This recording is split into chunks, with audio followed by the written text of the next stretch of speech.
भक्तीचा या चॅनेलला like, share आणि सबस्क्राईब करा. बेल आयकॉन घंटी दाबायला विसरू नका.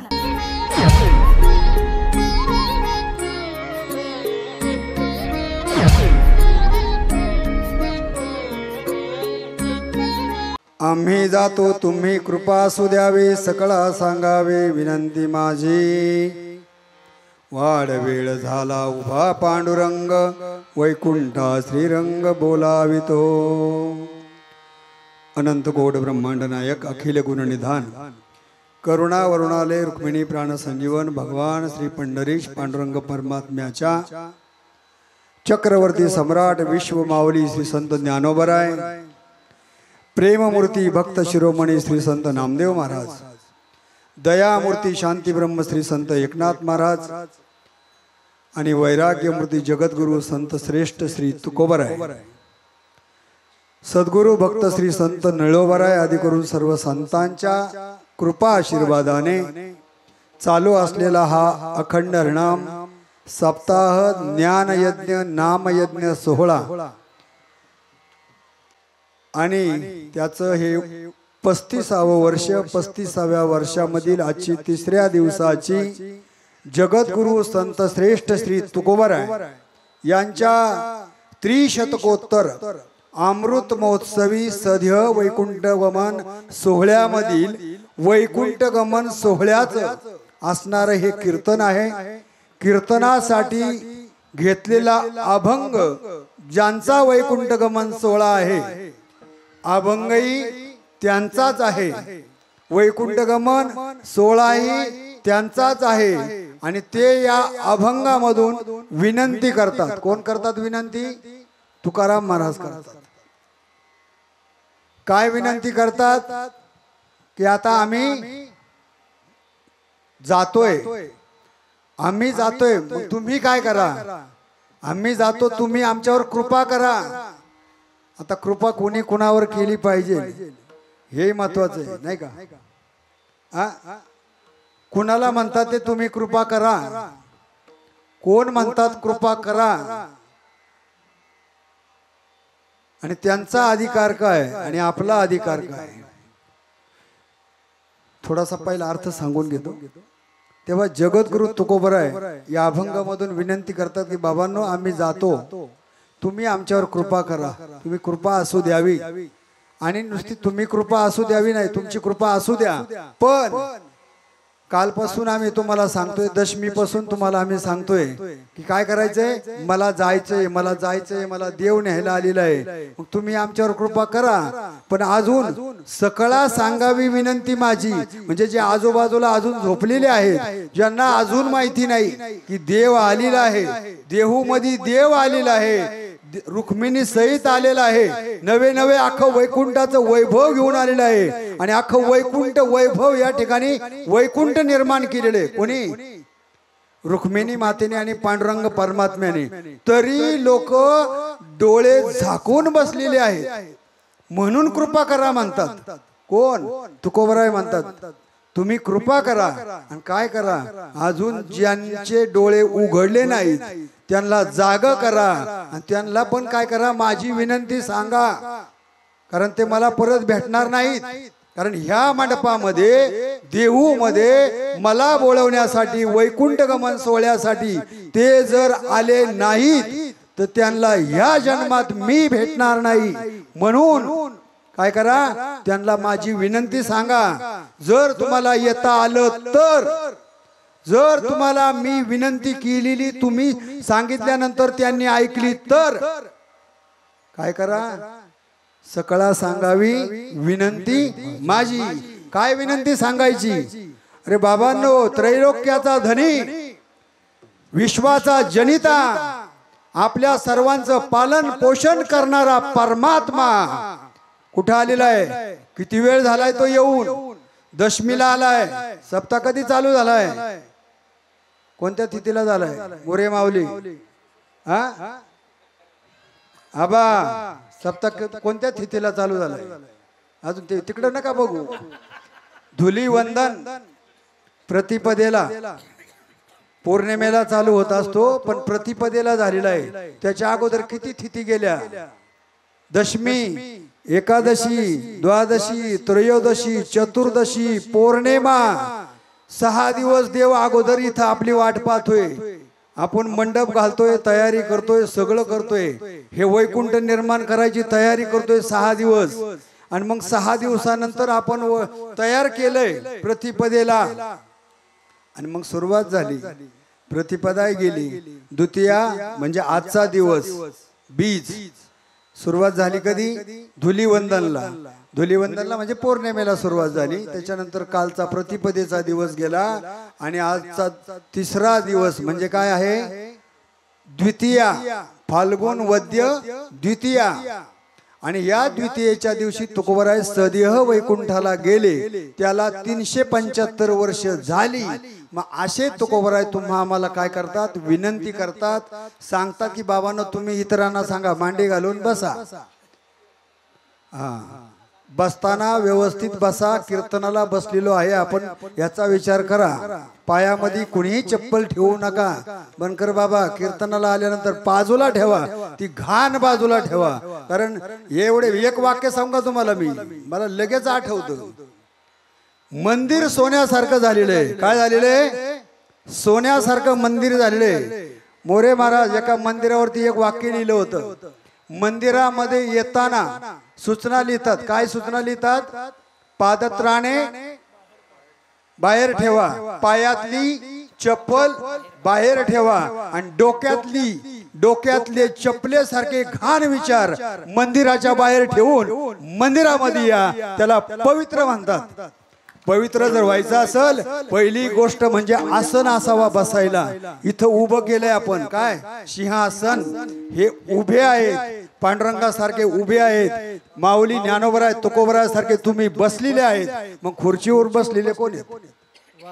खुर्चीवर बसलेले कोण आहेत? तुम्ही ज्ञानोबा तुकोबराय आहेत. हे पांडुरंगासारखे आहेत, हे नारदासारखे वाजवणारे आहेत, इंद्रासारखे वाजवणारे आहेत. मग हे बसलेले खुर्चीवर बसलेले कोण आहेत? या सगळ्यांचे देवाचे. वा, धन्यवाद. त्यांच्या सगळ्यांच्या चरणावरती आपण सगळ्यांनी शिरसाष्टांग दंडवत. रामदास बाबा मनसुख सांगायचे. आणि खरोखर तुका म्हणे ते पाहिजे जातीचे, येरा गबाळ्याचे काम नाही. अहो सांप्रदायात यायचं, संप्रदाय टिकवायचा. त्यांच्यासाठी त्यांनी जन्माच्या जन्म, देहाचे देह घालवले. फुकट नाही हो टिकलं हे. 750 वर्ष आजपर्यंत त्यांचं नाव निघतंय. आणि 375 वर्ष त्यांचा सोहळा होतोय. आपल्या 3ऱ्या पिढीचा आजोबा आपल्याला सांगता येत नाही, पंजोबा सांगता येत नाही, खापर पंजोबा सांगता येत नाही. 150 वर्षात 4 पिढ्या होत्या. 750 वर्षात किती पिढ्या झाल्या माऊलींच्या? मग 375 वर्षात तुकोबरायांच्या किती पिढ्या झाल्या? त्याच्या अगोदर म्हणजे 750 वर्षापासून नामदेव महाराजांपासून तर आतापर्यंत किती पिढ्या झाल्या विश्वंभर बाबाच्या? काल सांगितलंय, तरी पण सांगू आपण थोडं.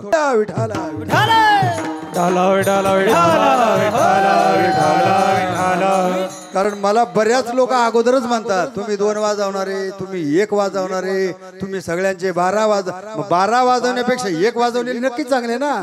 तुमच्या 12 वाजवून द्यायच्या नाहीत. म्हणून तुम्हाला एक परमात्मा तुमचा व्हायचा असेल तर आपल्याला 1 वाजवायचे. म्हणून आपला तो एक देव करून घ्यावा. म्हणून 1 वाजेपर्यंत चिंता करायची नाही. कारण देव आणि आपण तुझा नाही विचार, देव आणि भक्त तुझा नाही विचार, दोन्ही एक झाले पाहिजे. बरोबर का नाही? दूध आणि पाणी एक झालं पाहिजे. तसं आपण देव आणि भक्त एक झाला पाहिजे. कारण तुकोबराय वैकुंठाला गेले म्हणजे पांडुरंग होऊन गेले, असे गेले नाहीत. प्रत्यक्ष ते पांडुरंग झाले. तुका विष्णू नाही तुझा म्हणजे पांडुरंग परमात्मा होऊन गेलेले ते. चला पुढं.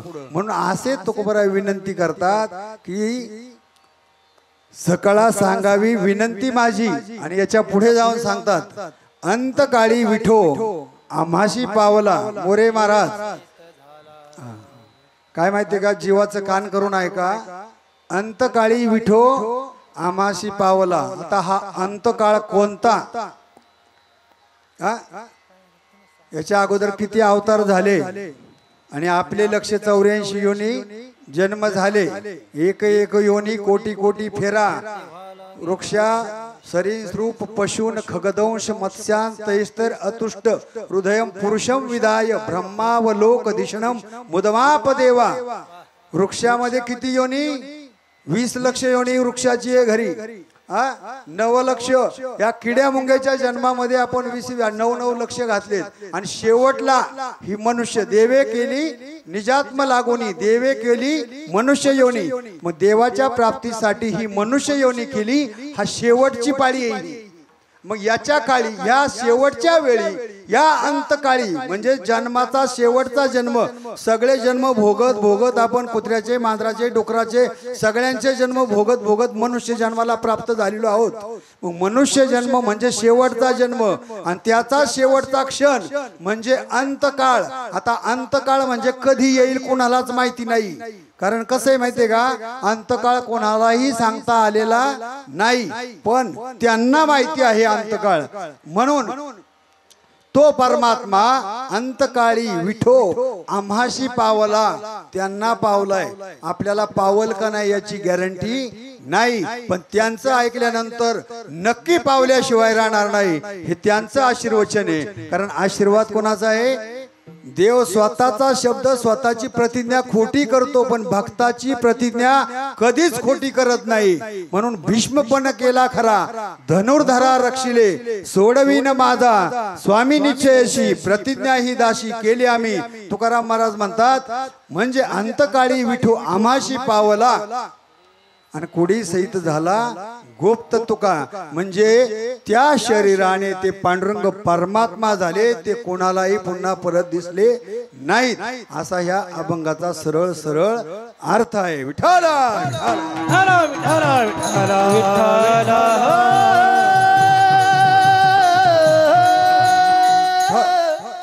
हे पहा, खरं कीर्तन म्हणजे काय तर आपले बाबा सांगतात, रावत बाबा. आता काय, आम्ही रावत बाबा नाही आहे, परंतु मोठ्यांचं निदान आपण ऐकावा आणि त्याच्यामुळं थोडं ऐकलं तरी आपला फायदा होणार आहे. महाराज सांगतात, तुम्ही तुमच्या घरून निघलेत, सगळं आवरून निघलेत, चांगली तयारी करून आलेत, सगळी कामं बाजूला ठेवून आलेत, अनेक अडचणींना मात करून आलेले आहेत आणि आपला अमूल्य वेळ एवढा उन्हा तानामध्ये इथं बसलेले. कशासाठी आले तुम्ही? इथं झोपा काढायला आलेत? टाइमपास करायला आलेत? नाही ना. मग इथला एक एक क्षण रिकामा अर्धगडी राहू नको. मग ह्या तोंडाने आपण काय करायचंय? पुंडलिका वरदे हरी विठ्ठल आणि विठ्ठलाचं नाव, विठ्ठल विठ्ठल आल्यानंतर हाताने टाळी आणि मुखाने नाम, हे म्हणणं म्हणजे फक्त कीर्तन आहे. बाकीचं हे वाया व्यर्थ कथा सांडी मार्गो. कारण फक्त नामसंकीर्तन हेच कीर्तन आहे. त्याच्यामध्ये फक्त तुम्हाला रिझवण्यासाठी, मनोरंजन करण्यासाठी, हसवण्यासाठी, टाइमपासासाठी मधी जो वेळ घेतला जातो, हा तुमचा काळ कशासाठी जावा? तुमच्या तोंडामध्ये, आयुष्यामध्ये जे कधीच आलं नाही ते भगवंताचं नाम आपल्या मुखावाटे यावा. आपण कधी टाळी वाजवत नाही, ती टाळी वाजावी म्हणून आपण त्या विठ्ठलाचं नाव आल्यानंतर विठ्ठलाचं नाव मुखाने घ्यायचे आणि पुंडलिकावरती हे भजन करायचे. विठ्ठल विठ्ठल विठ्ठल विठ्ठल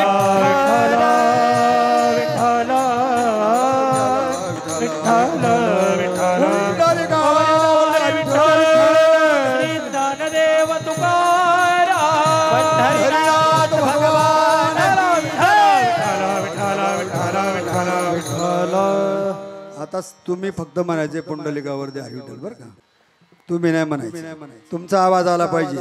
कारण ज्यावेळेस तुम्ही अंग सोडून मोकळ्या मनाने पुंडलिकावरती म्हणसाल ना, त्यावेळेस तुम्हाला वाटेल की आता आपण खरं कीर्तनात बसलोय. पुंडलिकावरती हरी विठ्ठल, पंढरीनाथ माऊली ज्ञानेश्वर, जगद्गुरु संत तुकाराम, शांती ब्रह्म एकनाथ, सद्गुरु जोग महाराज की जय.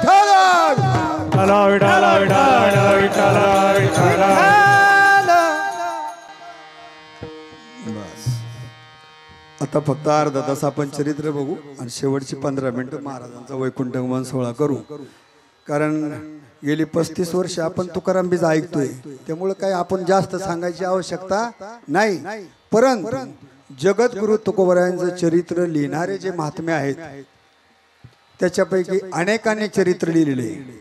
त्याच्यापैकी सर्वात श्रेष्ठ असे असणारे महिपती बाबा ताहराबादकर, असं संपूर्ण भक्तांचं चरित्र लिहिणारे महिपती बाबा यांचे संपूर्ण महाराष्ट्रावरती अनंत उपकार आहेत. त्याच्यानंतर पुढे चरित्र लिहिणारे जे आहेत त्या चरित्रावरून अनेकांनी चरित्र लिहिलेले आहेत. पांगारकर आता मामासाहेबांचे शिष्य, गुरुवर्य सोनोपंत मामासाहेब दांडेकरांचे शिष्य म्हणजे लक्ष्मण रामचंद्र पांगारकर, ल.रा. पांगारकर यांचं तुकोबरायांचं चरित्र आहे.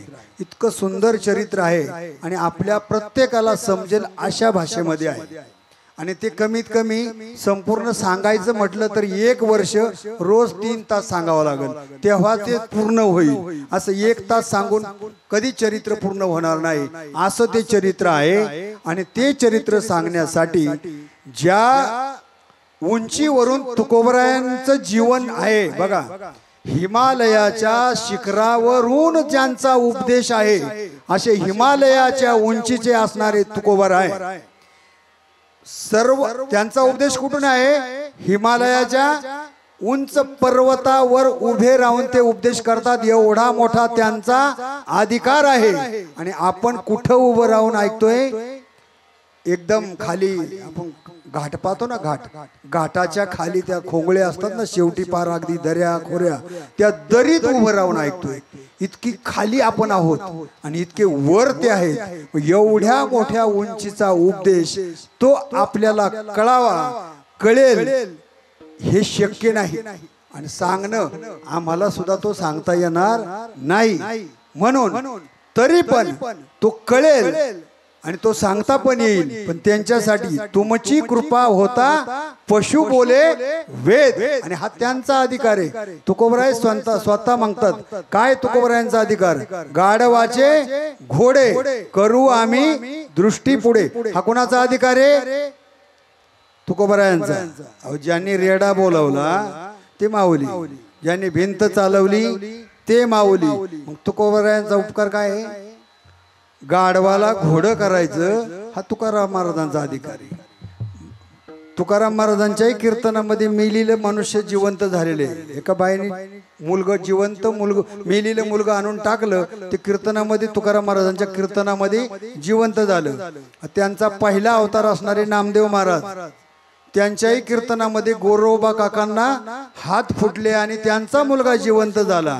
आणि तोच जगद्गुरु तुका अवतार नामयाचा संप्रदाय सकळांचा येथोनिया अशा उंचीचे तुकाराम महाराज असल्यामुळे त्यांचं चरित्र सांगणं आपल्याला तरी शक्य नाही. आणि किती दिवस सांगितलं तरी ते चरित्र न संपणार आहे. ते शब्दातीत आहे, अवर्णनीय आहे. आणि त्यांचं सांगण्यासाठी आपण मुके आहोत.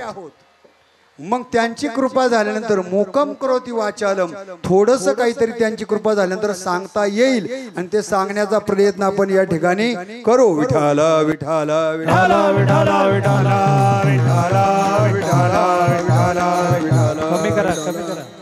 मग असे तुकोबराय पहा. आता तुकोबरायांचा जन्म ज्या शकामध्ये झाला ते शक म्हणजे 1608 साल.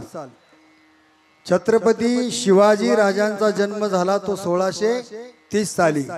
आणि तुकोबरायांचा जन्म झाला तो शके 1531 आणि इसवी सन 1608. 1608 नंतर 1630 छत्रपती शिवाजी महाराज, म्हणजे 22 वर्षानंतर शिवाजी महाराज. आणि तुकोबराय ज्या वर्षामध्ये या त्यांचा अवतार झाला त्याच वर्षामध्ये समर्थ रामदास स्वामी सुद्धा त्याच एकाच वर्षी 2 महात्मे या महाराष्ट्र भूमंडळामध्ये अवतीर्ण झाले. आणि तिसरा महात्मा त्यांच्या नंतर म्हणजे छत्रपती शिवाजी महाराज हे इसवी सन 1630 साली म्हणजे 22 वर्षानंतर या महाराष्ट्रामध्ये अवतीर्ण झाले. असे हे 3 महापुरुष एकाच कालावधीमध्ये या महाराष्ट्र अवनीवरती होते. मग ज्या कुळामध्ये तुकोबरायांचा जन्म झाला ते कुळ कोणतं आहे? पवित्र ते कुळ पावन होतो देश जेथे हरीचे दास जन्म घेती हो जेथे हरीचे दास जन्म घेती हो जेथे हरीचे दास जन्म घेती तेथे हरीचे दास जन्म घेती हे पवित्र ते कुळ पावन तो देश पवित्र ते कुळ पावन तो देश हे पवित्र ते कुळ राम पावन तो देश. पवित्र ते कुळ पावन तो देश हो जेथे हरीचे दास जन्म घेती हा जेथे हरीचे दास जन्म घेती हो जेथे हरीचे दास जन्म घेते जेथे हरीचे दास जन्म घेती ज्या कुळामध्ये तुकोबरायांचा जन्म झाला ते कुळ कोणतं आहे? मोरे. त्यांचं आडनाव काय आहे? मोरे. त्यांचं मूळ गाव महाबळेश्वर मध्ये जावळीच्या खोऱ्यामध्ये. आणि हे मोरे सुद्धा नंतरचं नाव आहे बरं का त्यांचं. हा नाही ते आहे परंतु त्यांच्या अगोदरचं जे आडनाव आहे हे चंद्रगुप्त मौर्यांच्या कुळामध्ये. त्यांचं पुढं ते मौर्यांचं पुढं काय झालं? मोरे झालं. आणि ते मोरे हे तिकडचे मोरे आहेत. आणि इकडे आल्यानंतर ते आंबिले म्हणून म्हटलं जातं त्याला. तर कसं आहे माहितीये का, काही लोक आता कीर्तनाला यावा म्हणून जसं संध्याकाळचं जेवण ठेवलं जातं श्रोत्यांना, मग ती कीर्तनाला येतात. तसंच नाथबाबा जसे कीर्तन आल्यानंतर वाटी वाटी साखर वाटायची किंवा काय प्रत्येकाला शेरभर साखर वाटायची. मग त्या साखरीच्या मिशेने साखरीच्या आशेने लोक काय करायची, त्या कीर्तनाला येतात. गावाला बघा 7 ते 9 कीर्तन आहेत. संध्याकाळी कीर्तन संपल्यावर पंक्ती आहेत. मग लोक पण हुशार आहेत. तुम्ही 7 ते 9 कीर्तन ठेवलंय, मग ती लोक काय करतात, बरोबर हार घालायच्या टायमाला येतात आणि इकडं नाही बसती, ते तिकडं अगोदर पंक्ती धरून बसतात. इकडं कधी जय विठ्ठल झालं का सगळ्यात अगोदर हे मागून 8:30 पावणे 9 येणारे लोक पहिले पंक्तीला असतात. कारण हे पंक्ती पठाण असतात. आणि जे पहिल्यापासून कीर्तनाला असतात ते सगळ्यात मागून जेवायला असतात. हे घरी पोहोचतात तेव्हा हे जेवायला बसतात. मग असा फरक आहे. आपण काय सांगत होतो, आंबिले म्हणजे ते तुकाराम महाराज काय करायचे, त्यांच्या कुळामध्ये ते पहिले आंबील विश्वंभर बाबापासून काय करायचे, आंबील द्यायचे लोकांना खायला. आंबील कशाची करतात, तुमच्याकडे करतात का? घोगऱ्या, आंबील घोगऱ्या आपण बीजेला करतो, धर्मरायाच्या बीजेला करतो. ती आंबील करायचे. आणि मग अशी ती आंबील तिचे पण 3-4 प्रकार आहेत करायचे. कुठं कुठं कसे करतात ते आता मला वेळ नाही इथं सांगायला, परंतु खूप चांगली अशी तुपामध्ये केली जाते. त्याच्यामध्ये काही घट्ट असती, पातळ असते, परंतु ती चांगली केली जाते. आणि ती आंबील खाण्यासाठी लोक यायचे. ती देण्याची पद्धत असल्यामुळे त्याला आंबिले असं म्हणायचं. चला ठीक आहे पुढं. अशा कुळामध्ये देहूमध्ये आता त्यांचे जे वंशज आहेत ते मोरे म्हणजे देहूमध्ये आहेत. जे पंढरपूरला गेले काही ते देहूकर आहेत. पंढरपूरला कोण आहेत त्यांना देहूकर म्हटलं जातं. आणि आळंदी आपलं देहूमध्ये जे आहेत त्यांना मोरे म्हटलं जातं. कारण ते त्यांचे पण 2 फड आहेत असे. असू द्या. अशा कुळामध्ये मोऱ्यांच्या कुळामध्ये विश्वंभर बाबांच्या कुळामध्ये या तुकोबरायांचा अवतार झालेला आहे. आता विश्वंभर बाबा आणि आमाई माता ज्या वेळेस ज्ञानोबराय आणि नामदेव महाराज तीर्थयात्रा करत करत सर्व महाराष्ट्रातील तीर्थयात्रा झाल्यानंतर मिळवावा म्हणून ते एका राजाच्या इथे चाकरी राहिले. तिकडे गेल्यानंतर युद्धामध्ये त्यांना काय झालेले, पुढे पांडुरंग परमात्मा आबाबाईंच्या स्वप्नामध्ये गेला आणि त्यांना सांगितलं, तू माझी पूजा अर्चा सोडून इकडे आलेली आहे, मुलं घेऊन आलेली आहे, सुना घेऊन आलेली आहे, पण तिकडे माझी पूजा अर्चा बंद पडलेली आहे. तू ह्या संसाराच्या नादी नको लागू. हे येरती माईक दुःखाची जनिती, मुलाबाळांच्या नादी लागू नको. मला तू सोडून दिलेले, पण यांच्या जर नादी लागली हे तुला चांगले व्हावेत म्हणून तुला वाटत असेल, पण तू यांच्या बरोबर मला सोडून यांच्या बरोबर जायली तर हे जिवंत राहणार नाहीत. असं म्हणल्यामुळं पुढे युद्धामध्ये दोन्ही मुलं मेली.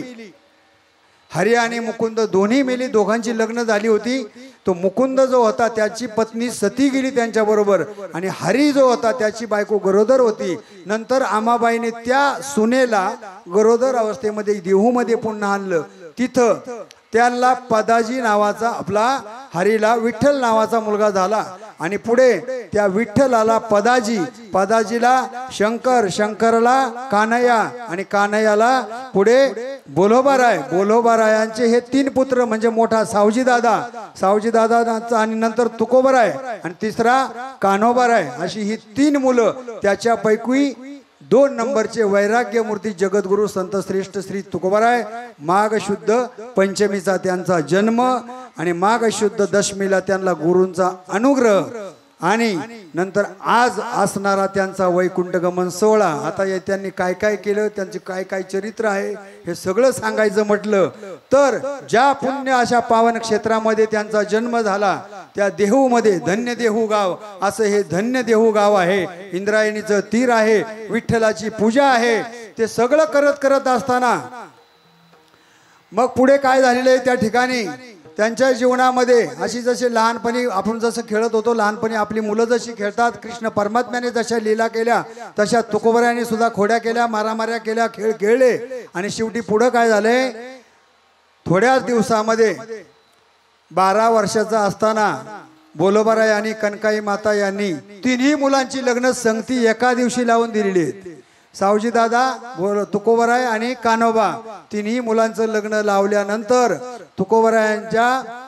तुकोबरायांची जी पहिली पत्नी आहे ती रुक्मिणी माता आणि त्या रुक्मिणी मातेला दम्याचा आजार असल्यामुळे 2च वर्षामध्ये म्हणजे 14व्या वर्षी जिजाबाई यांच्याबरोबर त्यांचं लग्न लावलं आणि ती जिजाबाई म्हणजे आवली जिजोबारायांची महान पतिव्रता अशी धर्मपत्नी जी तुकोबरायांना जेवू घातल्याशिवाय कधी आयुष्यात जेवली नाही, पाणी सुद्धा तिने घेतलं नाही अशी महान साध्वी महान पतिव्रता म्हणजे जिजाऊ मासाहेब। ही जिजाबाई छत्रपतींची आई आऊसाहेब त्या वेगळ्या आहेत आणि ही जिजामाता वेगळी आहे। तुकोबरायांना जेवू घातल्याशिवाय कधी जेवली नाही, ही तिची पुण्याई आणि ही तिची म्हणजे त्या तुकोबरायांची सेवा आणि अजून अशा प्रकारे ते तुकोबराय त्यांनी आपल्या जीवनामध्ये जी काही चांगलं पुढे कर्म करायची वेळ आली त्यांच्यावरती, कारण मागचे माझ्या वडिलांची मेरा शिगा देवा तुझी चरण सेवा पांडुरंगा तीच चरण सेवा पुढे त्यांच्याच प्रमाणे भजन कीर्तन करत आपला कालक्रमण करत असताना आता त्यांच्यावरती बोलोबारायांनी एक दिवस पाहिलं की आपलं वय झालेलं आहे, मग आता हा सगळा व्यवसाय कोणाच्या तरी आपल्या मुलांच्या ताब्यात दिला पाहिजे। पहा ज्यावेळेस दशरथ राजाने आरशामध्ये पाहिलं की एक केस पिकलाय म्हणल्यानंतर रामाचा राज्याभिषेक करण्याचं ठरविलं। तोच आदर्श बोलोबारायांनी घेतला की कानापाशी कर्णमूळ म्हणजे एक सफेद केस दिसला आणि त्यांनाही वाटलं की आता आपलं जवळ आलेलं आहे, आता आपला हा सुद्धा व्यवसाय आपल्या मुलाबाळांच्या ताब्यात दिला पाहिजे। म्हणून सावजी दादा यांना विचारलं की आता तू काय कर, हे सांभाळ। महाजनकी होती, सावकारकी होती, शेती 400-450 एकर होती आणि वरून दुकानदारी होती, हे सगळं सांभाळायचं म्हणजे खूप अवघड। सावजी दादा वैराग्यवान होते। शेवटी सावजी दादा त्यांची पत्नी गेल्यामुळं पत्नीला तिकडे अग्निडाग दिल्याबरोबर सावजीदादांनी घर सोडलं, कुठे गेले, काशीला गेले। आणि ते कोण होते, भगवान शंकराच्या वरामुळे त्यांचा जन्म झाला होता, म्हणून ते भगवान शंकराच्याच जसा शंकराचाच अवतार म्हणायचं आणि भगवान विष्णूच्या वरामुळे ज्यांचा जन्म झाला ते तुकोबराय आणि ब्रह्मदेवाच्या वरामुळे ज्यांचा जन्म झाला ते कान्होबाराय असे असणारे हे 3ही मुलं पुढे त्यांनी काय केले, तुकोबरायांच्या अंगावरती सावजीदादा गेल्यानंतर प्रपंचाचा संपूर्ण गाडा त्यांच्या अंगावरती पडला, पण त्या प्रपंचामध्ये सुद्धा हे करत असताना खूप चांगला जोडोनिया धन उत्तम व्यवहारे असा उत्कृष्ट असा धंदा केला त्यांनी। धंदा पण कसा करायचा असतो, तुका म्हणे हित होय तो व्यापार, कराल ते हित सत्य करा। मग आता तो धंदा करत असताना सुद्धा काही चोऱ्या माऱ्या करून काटा मारून लोकांना फसवून लुटून काहीच कमवायचं नसतं, उत्तम व्यवहार करायचा म्हणजे न्याय नीती धर्माचं पालन करून काय करायचं आहे, तो धंदा करायचा आहे। असा धंदा केल्यानंतर त्याला चांगली गती प्राप्त होते, म्हणजे लोकांना लुटून जर केलेला धंदा असेल ते धन असेल तर ते पुढे सगळं बुडवणार आहे सगळ्यांना नरकात. उत्तमाची गती तो एक पावेल, उत्तमाची गती तो एक पावेल, पावेल उत्तमाची गती तो एक पावेल, उत्तमाची गती तो एक पावेल. हे उत्तमाची गती तो एक पावेल, उत्तमाची गती तो एक पावेल, उत्तमाची गती तो एक पावेल, उत्तमाची गती तो एक पावेल. हा उत्तम भोगीन जीव खाणी, उत्तम भोगीन जीव खाणी, उत्तमाची गती तो एक पावेल, उत्तमाची गती तो एक पावेल, उत्तम भोगीला जीवधानी, उत्तम भोगीला जीवधानी, उत्तमाची गती तो एक पावेल, उत्तमाची गती तो एक पावेल. मग अशा प्रकारे शेती देऊन टाकलं आणि नंतर त्या लोकांच्या ज्या काही कर्ज होतं खतं होती जे काही बाकी होतं ते सगळं काय केलं त्या खतावण्या कुठे बुडवल्या इंद्रायणीमध्ये बुडवल्या. कान्होबरायांना म्हटले कान्होबराय म्हटले बाबा हे अर्ध तुझं आहे ते बुडव, मला माझा प्रपंच करू दे, तुला वैराग्य झाले तू बुडव पण मी बुडवणार नाही. म्हणून ते म्हणले बाबा तुझं अर्ध तू घे. अर्ध त्यांनी ठेवलं आणि अर्ध तुकोबरायांनी इंद्रायणीमध्ये बुडवलं. आणि इंद्रायणीमध्ये बुडवलं काय संसारामधलं सगळं धन, आपलं सगळं धन इंद्रायणीमध्ये बुडवलं. मग दुसरं धन तुकोबरायांचं परमार्थ महाधन, आणि जे धन त्यांनी कमवलं ते धन म्हणजे ज्याच्यामुळं जे केल्यामुळं तुकोबरायांना वैकुंठाला जावं असं वाटू लागलं ते धन म्हणजे तुकोबरायांचा गाथा.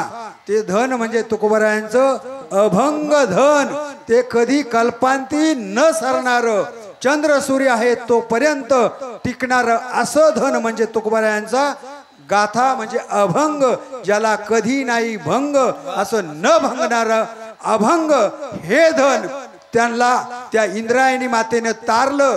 जळी दगडा सहित वह्या, जळी दगडा सहित वह्या, जळी दगडा सहित वह्या, जळी दगडा सहित वह्या, जळी दगडा सहित वह्या, जळी दगडा सहित वह्या, जळी दगडा सहित वह्या, जळी दगडा सहित वह्या, जळी दगडा सहित वह्या, जळी दगडा सहित वह्या, जळी दगडा सहित वह्या, जळी दगडा सहित वह्या, जळी दगडा सहित वह्या, जळी दगडा सहित वह्या, जळी दगडा सहित वह्या, जळी दगडा सहित वह्या. तारी येण्या जैसा लाया, तारी येण्या जैसा लाया, धन्य तुकोबा समर्थ, धन्य तुकोबा समर्थ, धन्य तुकोबा समर्थ, धन्य तुकोबा समर्थ, धन्य तुकोबा समर्थ, धन्य तुकोबा समर्थ, धन्य तुकोबा समर्थ, धन्य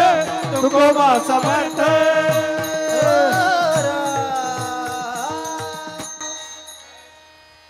पंचम पुरुषार्थ म्हणून जो आहे धर्म अर्थ काम मोक्ष हे 4 पुरुषार्थ आहे. त्याच्यापैकी शेवटचा पुरुषार्थ जो आहे तो म्हणजे मोक्ष. या मोक्षाला सुद्धा मोक्ष आम्हा घरी कामारी हे दासी असा ज्यांचा अधिकार आहे. आता काय होतंय जीवनाचे पण अनेक प्रकार आहेत. त्याच्यापैकी धन्य जीवन कुणाचं आहे आणि अधम जीवन कुणाचं आहे. त्याच्यापैकी धन्य तुकोबराय आहे. तुकोबरायांचं जीवन धन्य आहे आणि शिवाय ते नुसते धन्य नाही तर समर्थ आहेत. तुकोबराय कसे आहेत समर्थ आहेत. आता समर्थ कोण आहे जगामध्ये फक्त तोच एक समर्थ आहे. ऐसा तू समर्थ ब्रह्मांडाचा धनी, आणि मग ब्रह्मांडाचा धनी तो एकच फक्त समर्थ आहे, बाकी सगळे असमर्थ आहेत. मग समर्थ जो आहे तो कोण आहे तुकोबराय आहे. ऐसा तू समर्थ ब्रह्मांडाचा जनी धन्य तुकोबा समर्थ जेने केला हा पुरुषार्थ. कोणता पुरुषार्थ केला? जळी दगडा सहित वया किंवा शेवटला विमानामधून बसून जाणं. आता त्यांनी काय काय केले हे सांगत होतो आपण. दुकानदारी संपली, दुष्काळामध्ये त्यांच्यावरती सगळे काही अनेक प्रसंग आले. स्त्री एक अन्न करिता मेली. पहिल्या पत्नीचा मुलगा संतोषी तो पण लहानपणामध्येच वारला. आणि अशा आई वडील गेले. ह्या सगळ्या परिस्थिती त्यांच्यावर आल्यामुळं त्यांना एक ह्या विटले हे चित्त प्रपंचापासून वमनतो बनी बैसलाशे. प्रपंचामध्ये अशा घटना घडल्यानंतर मनामध्ये उद्विग्नता निर्माण झाली, वैराग्याची प्राप्ती झाली. त्यांना असं वाटलं की लटिक हा व्यवहार, सर्व हा संसार, याच्या नादी लागण्यापेक्षा आपण त्या परमात्म्याची प्राप्ती करून घ्यावा. म्हणून त्यांनी काय केलं? त्याच ठिकाणी असणारे थोर कोणी मोठे असतील, ज्येष्ठ मंडळी असतील, त्यांच्या बरोबर कीर्तन प्रवचन ऐकायला सुरुवात केली. टाळ घ्यायला सुरुवात केली. नंतर काही त्यांच्या पाठीमागे द्रुपद धरायला सुरुवात केली. आणि द्रुपद धरल्यानंतर पुढे पुढे कीर्तन प्रवचन करू लागले. आणि त्याचा आनंद आपल्याला मिळावा म्हणून लोकांचा त्रास वाढू लागल्यामुळं तेजोनिया जन भक्ती करावी म्हणून दिहू गाव सोडलं आणि शेवटी भंडाऱ्याची वाट धरली. आणि भंडाऱ्यामधून आता बघा, दुकानदारी करताना सुद्धा एक तुका वाणी म्हणून गेला आणि ते शेवटी तुका शेठ झाली. त्यांना तुक शेठ म्हणायची. किती मोठा व्यापार केला, त्याच्यामध्ये सुद्धा त्यांनी नाव कमवलं. धंदा पण असा करावा का त्याच्यामध्ये शेठच होऊन राहावा. हा, कारण धंदा जर असा केला तर त्याचा पुढचा मला शब्द माझी लायकी नाही तो वापरायचा, म्हणून मी वापरत नाही. हा, त्यांनी तोय पण धंदा केला. कोणता? हरिनामाचा छंद, हा सुद्धा धंदा केला. आणि हा सुद्धा प्रपंचामधला सुद्धा धंदा केला, तो पण नेटकाच केला. आणि म्हणून असं सगळ्या परिस्थिती आल्यानंतर देहू सोडला आणि भंडाऱ्याची वाट धरली. आणि भंडाऱ्यावरती जाताना ते कोण होते? जिजाई रमन होते, बोलोबा पुत्र होते, कनकाई कुमार होते. आणि भंडाऱ्यावरती गेल्यानंतर कोण झाले? शेवटला जगत गुरु झाले. हा त्यांचा अधिकार आहे. कोणता अधिकार प्राप्त केला? अहो, सामान्य मनुष्य आपण, पण भंडाऱ्यावर गेल्यानंतर तो रात्री ज्ञान भंडार असला, सोन्याचा डोंगर भंडारा त्यांच्या स्पर्शाने झाला. आता का झाला याचा पण त्यांचा काय अधिकार आहे तो परत मला मागे जावा लागेल. सांगू का 2 मिनिटांमध्ये? सांगून जातो. आता आपल्याला कुठं जायचे? विठाला विठाला विठाला विठाला विठाला विठाला. ध्यानात ठेवा बरं का, मी कुठून चाललोय? भंडाऱ्या डोंगरापासून परत वैकुंठाला चाललोय. भगवान विष्णूंचा दरबार म्हणजे वैकुंठ. कोणती भूमी आहे त्यांची? वैकुंठ. त्यांच्या ठिकाणी असणारे सनकादिक, सनतकुमार, सनंदन हे सगळे तिथं त्यांची सेवा चाकरी करायला, नारद तुंबर गायन करायला त्या ठिकाणी आहेत. अशा ठिकाणी असणारे सनतकुमार, सनकादिक यांना वाटलं आता त्यांना पहिला शाप मिळाला होता म्हणून त्या हिरण्यकश्यपूचा उद्धार व्हावा बर का. आणि म्हणून त्यांनी काय केलं? त्या सनत कुमारांनी, त्या सनकाधिकांनी काय केलं? भक्त हिरण्यकश्यपूच्या पोटी, कयादूच्या पोटी भक्त प्रल्हाद रूपाने अवतार घेतला. कोणी घेतला तो? वैकुंठामध्ये असणाऱ्या त्या सनकाधिकांनी. मग आता त्यांनी तो भक्त प्रल्हादाचा अवतार घेतला. आणि तिथं गेल्यानंतर, अवतार घेतल्यानंतर बघा त्यांच्यावरती किती प्रयोग करण्यात आले. धनंजय महाराज 11-12 प्रयोग केले, परंतु शेवटी त्यांना काळ काय त्यांच्यावर करू शकला का? पहिल्या अवतारामध्ये सुद्धा त्या तुकोबरायांचा पहिला अवतार म्हणजे भक्त प्रल्हाद, तिथं सुद्धा काळाचं त्यांच्यावर काही चालू शकलं नाही. इथं म्हणतात काळ गुलाम सलाम करी तुकया घरी राबत असे, पण तिथं सुद्धा हिरण्यकश्यपूने जेवढे प्रयत्न केले पण भक्त प्रल्हादाचा बालही बाका करू शकले नाही. का? जाको राखे साह्या मार सके ना कोय. ज्याच्या पाठीमाग मागे पुढे उभा राहे सांभाळीत, आली आघात निवारावे, असा अधिकार त्या भक्त प्रल्हादाचा. त्या भक्त प्रल्हादाने हजारो वर्ष राज्य केलं पुढं. मग असा तो भक्त प्रल्हाद पुढे, त्यांच्यानंतर पुढे त्यांच्या पुढच्या अवतारामध्ये, राम अवतारामध्ये अंगद एकटा अंगद रावणाला, एवढं रावण काय वैभवशाली रावण होता आणि त्याचं किती ताकद त्याची होती. संपूर्ण स्वर्ग मृत्यू पाताळावर त्या रावणाची सत्ता होती. 33 कोटी देव बंद खाण्यामध्ये होते. एवढं वैभव होतं. नवग्रहाच्या पायऱ्या होत्या. पण एकट्या अंगदाचा पाय सुद्धा रावणाचं सैन्य लंकेमधलं कोणी हलवू शकलं नाही. हा तुकोबरायांचा अधिकार आहे. कारण तुकोबरायांचा तो अंगद हा अवतार आहे. तिथं सुद्धा त्याला कोणी मारू शकलं नाही. हा अधिकार तुकोबरायांचा आहे. तिथं सुद्धा काळाचं त्यांच्यावर काही चालू शकलं नाही. चला पुढे उद्धव अवतारामध्ये मला शेवट सांगायचा आहे. उद्धव असताना 56 कोटी यादव त्या सांबाने पोटामध्ये काय गेलं होतं, चिंध्या बांधून पोट वाढवलं होतं. ऋषी मुनींना सांगितलं सांगा काय होईल, ते म्हणले मुसळ होईल. त्या मुसळाने 56 कोटी यादवांचा नाश झाला. श्रीकृष्ण परमात्म्याला सुद्धा निजधामाला जावं लागलं, पण उद्धव जाऊ शकला नाही. उद्धव तुकोबरायांचा अवतारी, तिथं सुद्धा काळ त्यांना काहीच करू शकला नाही. 56 कोटी यादव गेले, पण उद्धव अमर राहिले. त्याच्यानंतर पुढचा अवतार नामदेव महाराज, बरोबर का नाही.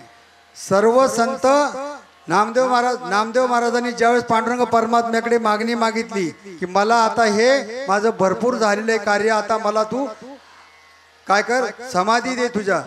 तेव्हा देव म्हणतो की मी तुला वैकुंठाला घेऊन जातो, माझं आसन देतो, माझी जागा देतो. तेव्हा ते म्हणतात वैकुंठ खोपट जुनाट झोपडी वासदे पंढरी सर्व काळ. आणि त्या नामदेवाच्या म्हणजे पांडुरंग परमात्म्याच्या पायरीपाशी 14 जणांनी जिवंत समाधी घेतली. तिथं सुद्धा काळ त्यांना काही करू शकला नाही. आणि त्याचा पुढचा अवतार म्हणजे हे तुकोबर आहे. आता कालच म्हणले ना महाराजांनी सांगितलं ना, परब्रह्म असणार तुका तो हा स्वयंमेव परब्रह्म. असा परब्रह्म म्हणजे नामदेव महाराजांचा अवतार म्हणजे तुकाराम महाराज. हे ज्या वेळेस देहू सोडून भंडाऱ्या डोंगरावर गेले, भंडाऱ्या डोंगरावर गेल्यानंतर भजन केलं आणि त्या ठिकाणी ते भजन करत असताना, ऐका मावशांनो जरा ऐका, ध्यान देऊन ऐका, इकडे तिकडे बघू नका. इकडे बघून सांगतोय, तुम्ही लगेच इकडे तिकडे बघायला लागला. हे कशासाठी सांगतोय, भंडाऱ्या डोंगरावरती सर्वात पहिला पांडुरंग परमात्मा कुणाला भेटला, कुणाला भेटला, साक्षात्कार कुणाला झाला, शिव्या कोण देत होती देवाला, मोठ्याने बोला की जिजाबाई देवाला शिव्या देत होती. अहो तिच्या शिव्या सुद्धा देवाला मंत्र वाटत होते आणि आपले मंत्र सुद्धा देवाला शिव्या वाटतात. हा एवढा आपल्या भक्तीचा फरक आहे. बरोबर आहे का नाही. विठाला विठाला विठाला विठाला विठाला विठाला विठाला. पहिला देव कुणाला भेटला पाहिजे, तुकाराम महाराजांना भेटला. काल मला ती एक बाई बोलली इथं आमची हिवरकर बाई.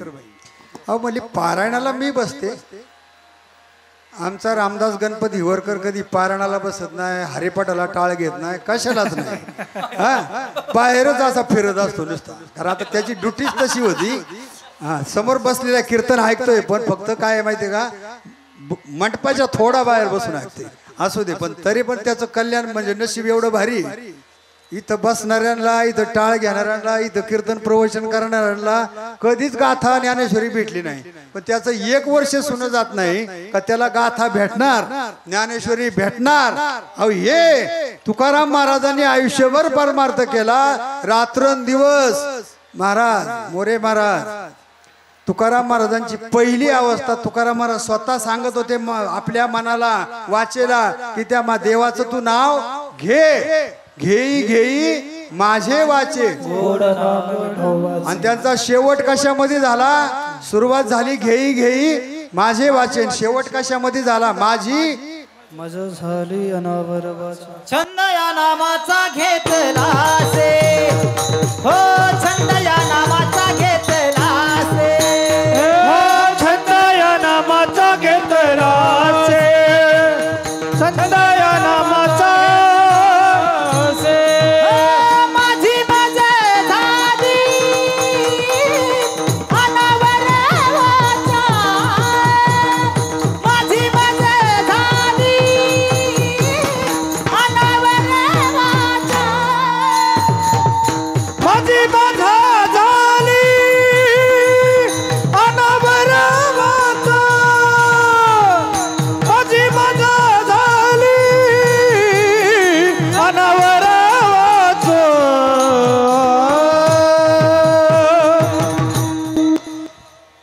आणि मग सतत नाम घेऊन तरी कीर्तनाचे आणि नटनाचे नाशिले व्यवसाय प्रायचित्ताचे जे नामची नाही पापाचे ऐसे केले हरिभजने धवळिले जग चुकविला लाग कळी काळाचा काही एखाद्याने वैकुंठा जावे त्याने वैकुंठच केले अवघवी ही भूमीच वैकुंठ करून टाकली अशी त्यांची स्वरूपस्थिती झाल्यामुळे आणि शेवटी भंडाऱ्या डोंगरावरती साक्षात्कार जिजाऊ मासाहेबांना झाला आणि भामचंद्र डोंगरावरती पांडुरंग परमात्म्याचा विठोबा भेटला निराकार 13 दिवस 14 दिवस तुकोबरायांनी तिथं त्या गुहेमध्ये जाऊन पांडुरंग परमात्म्याचं ध्यान केलं त्यांना म्हणजे त्यांची जिज्ञासू वृत्ती जागी झाली जसे म्हटले ना महाराज पुसावेशी हेची वाटे जो जे भेटे तयाशी कोणालाही विचारायला लागतात देव ज्यावेळेस त्यांना अशी ओढ लागली की मला देव भेटला पाहिजे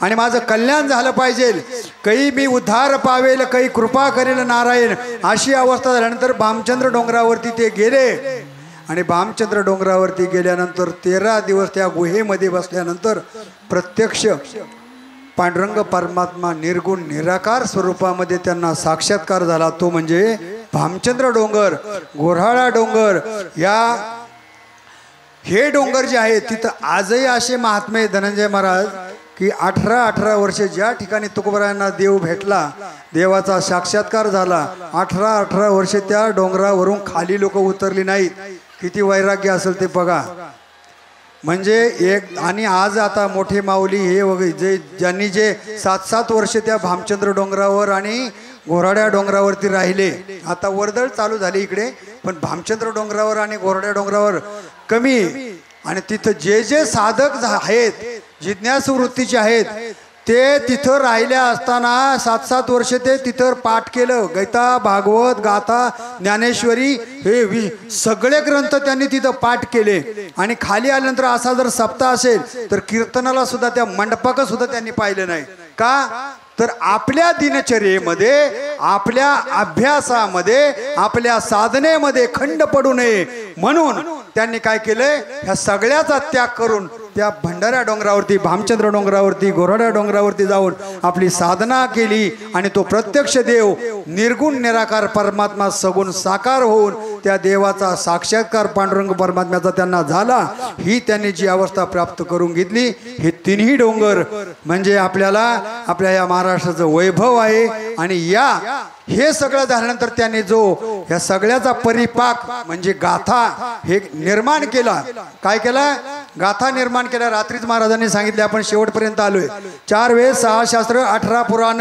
गीता भागवत ज्ञानेश्वरी महाभारत ह्या सर्वांचा सार म्हणजे गाथा आहे म्हणजे तुकोपनिषद 4 वेद पंचम वेद ह्या सगळ्या असा जो हा गाथा आहे या गाथा केल्यानंतर आणि बरोबर त्यांनी भरपूर काही कार्य केलेलं आहे आता माझ्याकडे वेळ संपल्यामुळं मला सांगण्यासारखं मी 8 दिवस सांगल हो महाराज पण मला वेळच नाही आता काय करू त्याला तुम्ही 1 तास मग अगोदर खाल्लाय आणि 12 वाजता तर फुलं टाकली पाहिजे बरं तोपर्यंत मला अडकवल्यामुळे मला आता काही इकडे तिकडे पळायला जागा ठेवली नाही म्हणून विठाला विठाला विठाला विठाला विठाला विठाला ऐका ऐका ऐका ऐका आता संसारामध्ये सगळं झालं शेवटी जिजाऊ मासाहेबांच्या पायामध्ये काटा मोडला तो देवाने काढला त्यांचा काला झाला म्हणजे मुक्ती मिळाली जिजाऊ मासाहेबांना पांडुरंगाचं दर्शन तुकाराम महाराजांनाही देव भेटला तो सगळ्यांना भेटावा म्हणून डोक्यावर घेऊन देव घेऊन फिरू लागले देव घ्या कोणी देव घ्या कोणी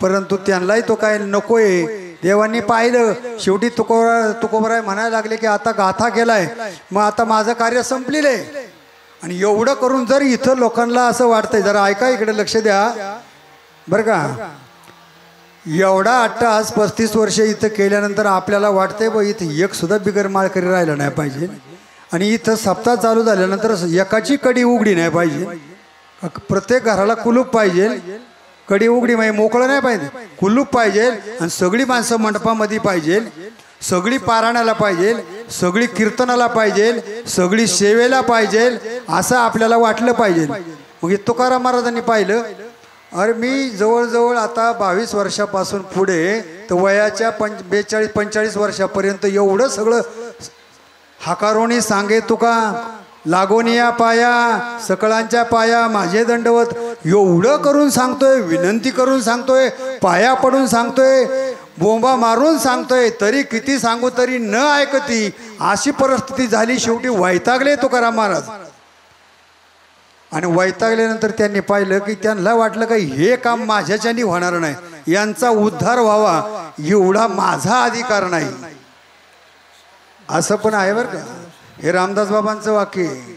रामदास बाबा म्हणतात ज्यावेळेस त्यांनी पाहिलं त्यांना वाटलं की हे कार्य तुकाराम महाराजांच्या मनामध्ये वाटलं की एवढ्या पुरतंच मला पाठवलेलं आहे, बाकीचा जो काय उद्धार करायचा आहे तो अजून देवाला दुसऱ्याकडून कुणाकडून करून घ्यायचा असेल.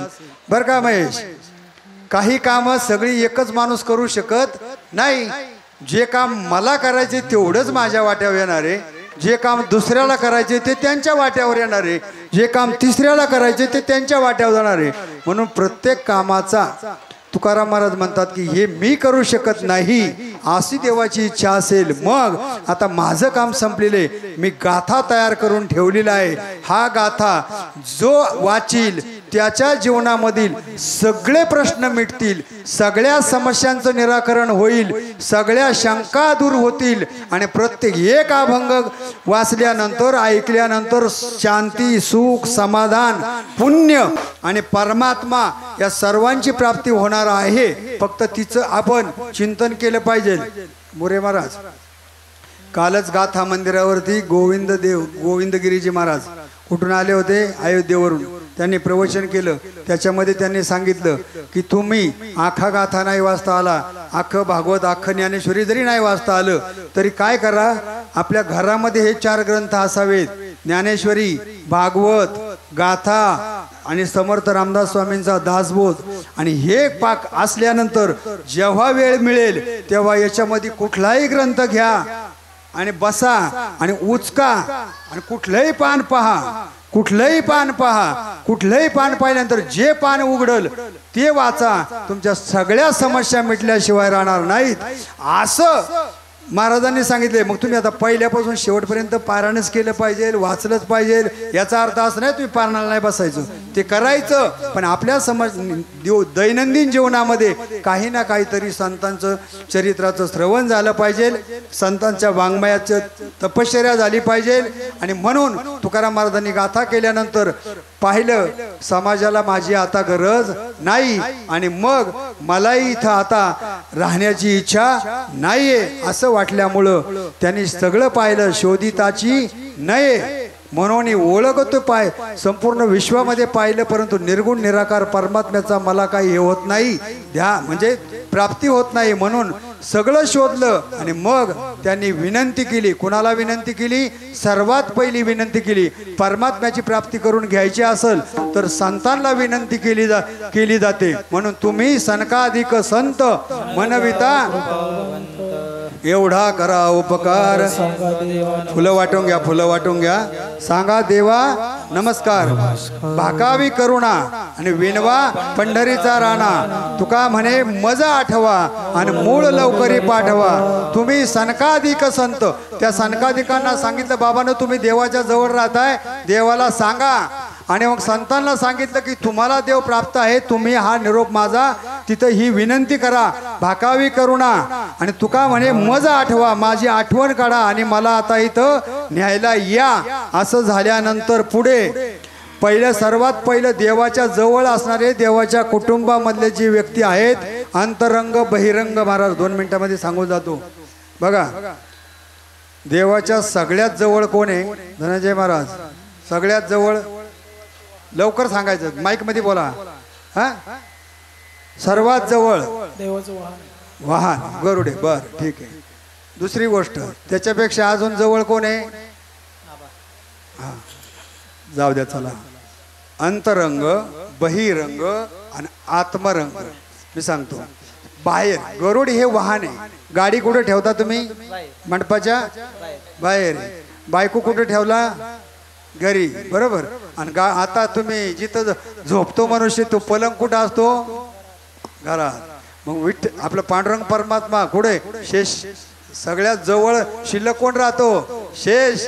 मग त्यांनी पहिली विनंती केली, ज्याचं वाहन आहे त्या ड्रायव्हरला नक्की माहिती असतो महाराज कुठं आहे, बरोबर.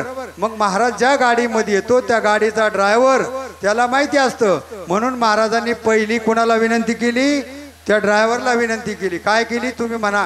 गरुडाचे पायी गरुडाचे पायी गरुडाचे पायी गरुडाचे पायी गरुडाचे पायी गरुडाचे पायी गरुडाचे पायी गरुडाचे पायी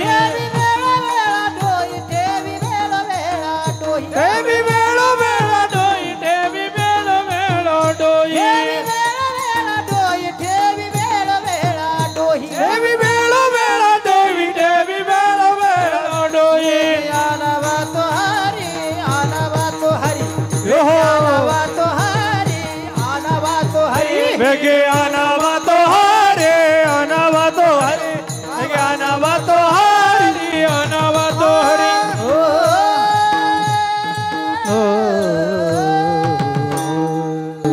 आता गरुडाचा किती काय अधिकार आहे, गरुड कोण आहे, हे सगळं गरुड पुराण मी सांगत बसत नाही.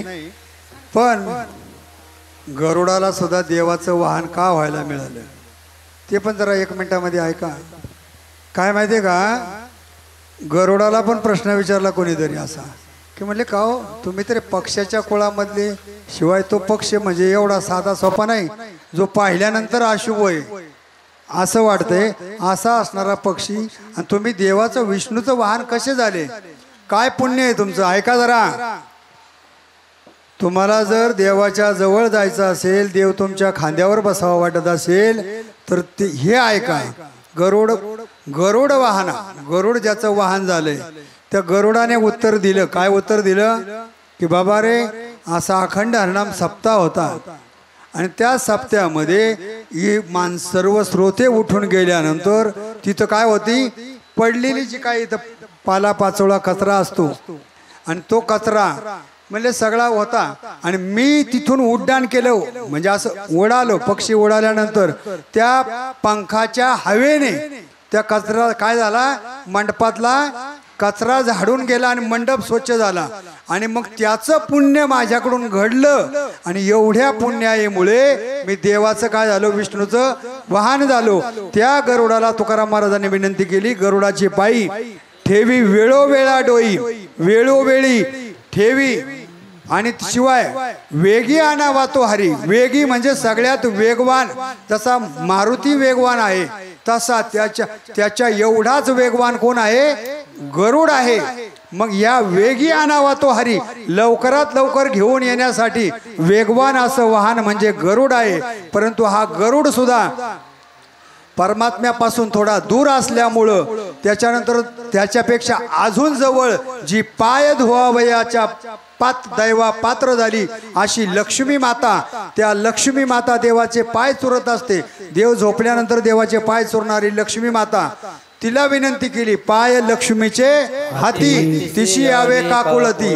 आता ती देवाला झोप लागल्यानंतर ती सुद्धा झोपणारच ना, देवाला झोप लागल्यानंतर, म्हणजे ती सुद्धा बायको बाजूला जाऊ शकते. म्हणून पुढे आता ज्याच्यावरती मनुष्य झोपतो ते तर बाजूला जाऊ शकत नाही ना. बेडरूम मधून बायको बाजूला जाऊ शकते, पलंग जाऊ शकतो का, नाही. मग तो पलंग खाली शिल्लक राहत होतो म्हणजे शेष राहत होतो. पलंग जो शिल्लक राहतो त्याला काय म्हणतात, शेष. शेवीन आवडी, तो शेष म्हणजे भगवान शेषाचा अवतार, ज्याचा जो पलंग झालेला आहे त्याचा पलंग झालाय. तुका म्हणे शेषा जागे करा ऋषिकेशा. मग त्या शेषाला विनंती केली, शेषाने देवाला हलवून हलवून जाग केलं, आणि मग त्यांचा निरोप संतांनी पण सांगितला देवाला, आणि जागा केल्यानंतर लक्ष्मी मातेने पण सांगितलं, गरुडाने सांगितलं, शेषाने सांगितलं, आणि मग तुकाराम महाराजांची जी इकडे अवस्था झाली होती तीच पांडुरंग परमात्म्याची, त्याला सुद्धा त्वरा झाली तुकाराम महाराजांना न्यायला येण्याची. आणि मग तुकाराम महाराजांना निरोप पाठवला संतांनी की बाबा आम्ही तुमचा निरोप पोचवलेला आहे, ते तुम्हाला आता न्यायला येणार आहेत. मग असं म्हणल्यानंतर तुकाराम महाराज सगळ्यांना सांगायला लागले, आपुल्या माहेरा जाईन मी आता, आपुल्या माहेरा जाईन मी आता, आपुल्या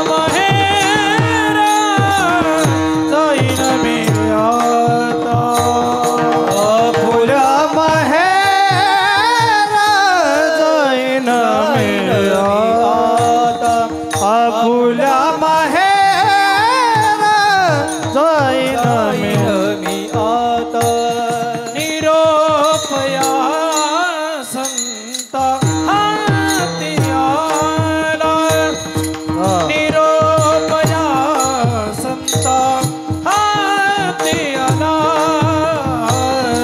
सुख दुःख माझे ऐकले कानी सुख दुःख माझे ऐकले कानी निरोपया संता हाती आला निरोपया संता हाती आला सुख दुःख माझे ऐकले कानी सुख दुःख माझे ऐकले कानी बाईला आयुष्यभर ती जरी सासरला असली, आयुष्यभर लग्न झाल्यापासून मरेपर्यंत ती कुठं असती? सासरला असती. पण अंतकरणामध्ये तिला आठवण मात्र कुठली असती? माहेरची आठवण. कुठली? रात्री कुठं? मग आपण आता इथं उभं आहे, हे काय आहे? मृत्यूलोक म्हणजे काय आहे? सासर आहे. आणि पंढरी काय आहे? माहेर. माझे माहेर पंढरी. तसं संसार हे आपलं काय आहे? सासर आहे. आणि वैकुंठ हे काय आहे? माहेर आहे. तुकाराम महाराज कुठून आले होते? आम्ही वैकुंठवासी आलो याची कारणाशी. इथं आल्यानंतर त्यांचा कार्यभाग उडाला, म्हणजे संपूर्ण झाला. आणि काम झाल्यानंतर मोठी लोक कामापुरती येतात. काम झालं का अजिबात थांबत नाहीत. आणि मग तेच त्यांचं काम संपलं, मग ते लोकांना सांगायला लागले की बाबा आपुल्या माहेरा जाईन मी आता. निरोपया संता हाती आला. मग निरोप आला. निरोप आल्यानंतर मग तुकाराम महाराज सांगायला लागले, तुका म्हणे आता येतील न्यावया अंगे आपुल्या माय बाप. प्रत्यक्ष पांडुरंग परमात्मा आणि रुक्मिणी माता म्हणजे माय बाप मला न्यायला येणार आहेत असा निरोप मला आलेला आहे. म्हणून मी आता माहेरा जातोय. आणि मग शेवटी लोकांना असं सांगितल्यानंतर त्यांना काय झाले? त्यांच्या अंगामध्ये शकून असे झाले, व्हायला लागले. त्यांचे चिन्ह उमटती अंगे सकुना जोगी उत्तम सकुना जोगी उत्तम सकुना जोगी उत्तम हो चिन्ह उमटती अंगे सकुना जोगी उत्तम सकुना जोगी उत्तम सकुना जोगी उत्तम. आणि मग शुभ शकून व्हायला लागले. अंगामध्ये त्यांना डावा डोळा लवायला लागलाय, भाऊ स्फुरण पाहू व्हायला लागले, कंठ सदगदित झाला.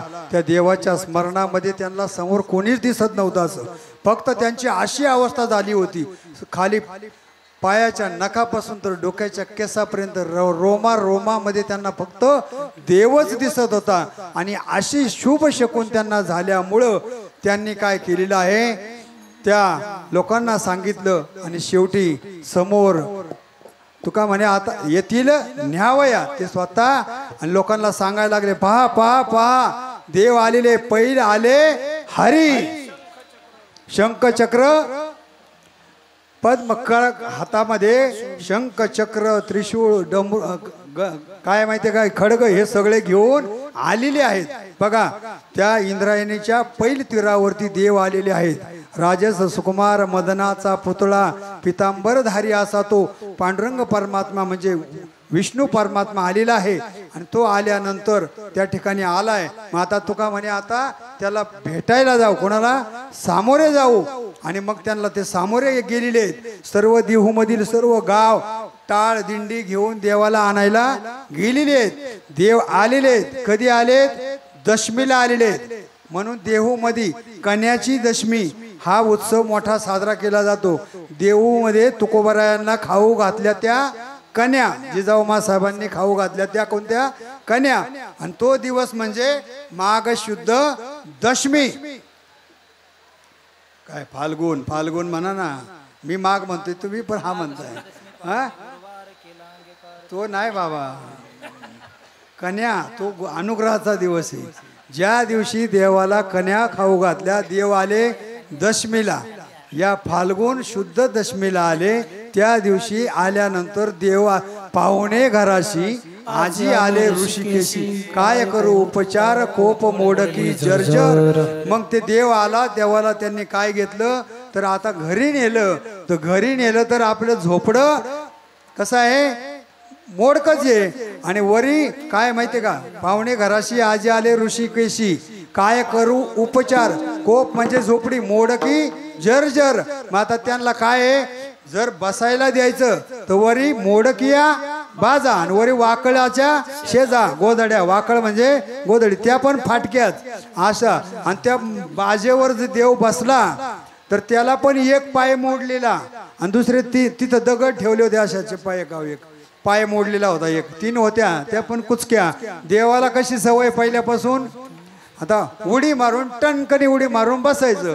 देव बसल्याबरोबर त्या बाजेचं काय झालं, होते नव्हते ते 3 पाय मोडले. बरं झालं हे. त्याच्यानंतर पुन्हा त्या जिजाऊ मासाहेबांनी काय केलं, त्यांना खायला कन्या केल्या. त्या कन्या खाल्ल्या. त्या कन्या पण अशा केल्या होत्या, कन्यांचे पण 3 प्रकार आहेत.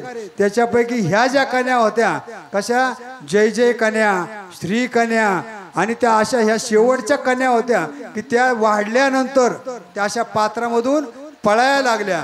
देवाला अजून 2 हात तयार करावं लागले, निर्माण करावं लागले.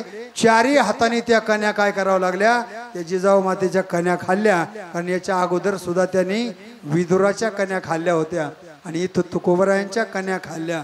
भाव भुकेला हरी, देव भावाचा भुकेलेला आहे, असं आहे. थोर प्रेमाचा भुकेला आणि हाची दुष्काळ तयाला. त्या विदुराच्या कन्या खाल्ल्या होत्या. त्याच्यानंतर तुकोबरायांच्या जिजाऊ मासाहेबांच्या कन्या खाल्ल्या आणि मग देव संतुष्ट झाले. आणि संतुष्ट झाल्यानंतर पुढे मूक शुद्धी तुळशी दळ, तुका म्हणे मी दुर्बळ.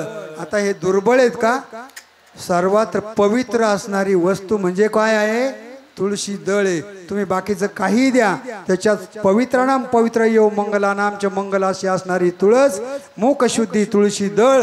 अहो मेलेलं मड अपवित्र असतं, त्याला पवित्र करायचं सामर्थ्य या तुळशी दळात असतं.